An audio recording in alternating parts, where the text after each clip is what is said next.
These are things to remember for patients who are starting on a GLP-1 medication. There are 5 things I advise my patients who start on a GLP-1 medication. First thing is making them understand the mechanism of how this medicine works. This mainly works on hunger and fullness of stomach. So for this you can refer to my previous videos. Second, I adopt a comprehensive approach and a holistic wellness module for this particular medication. GLP-1 helps, but it's not a magic shot or a magic bullet for everything.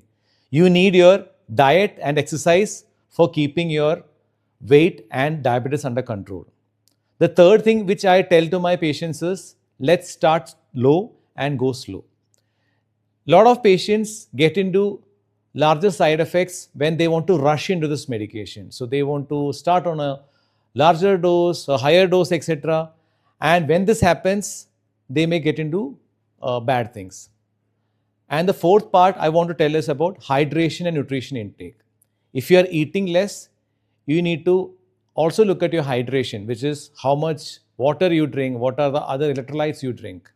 So, and also we want to make sure that nutrition is adequate. So we also make sure that you take adequate protein, because once you start losing weight, you also lose protein. Other thing which I want to mention is on the dosing, timing and the practical use. GLP-1 is taken as a subcutaneous injection. Subcutaneous means it's taken just below the skin. It is typically, if you are a diabetic patient who is on insulin, typically how your insulin injection works. So there is nothing very different from your insulin injection.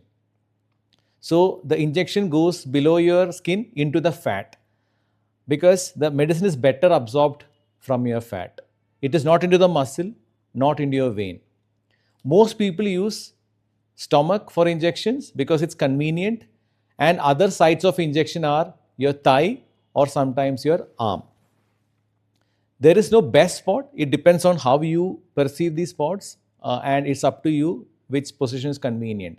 Since this medication is taken once in a week, you don't have to rotate much, but maybe if you take on one side of your stomach, the next week can be the other side of your stomach. The important part is, do not rush. Clean the spot with an alcohol swab, inject while observing the marker. Wait a few seconds and then you are done.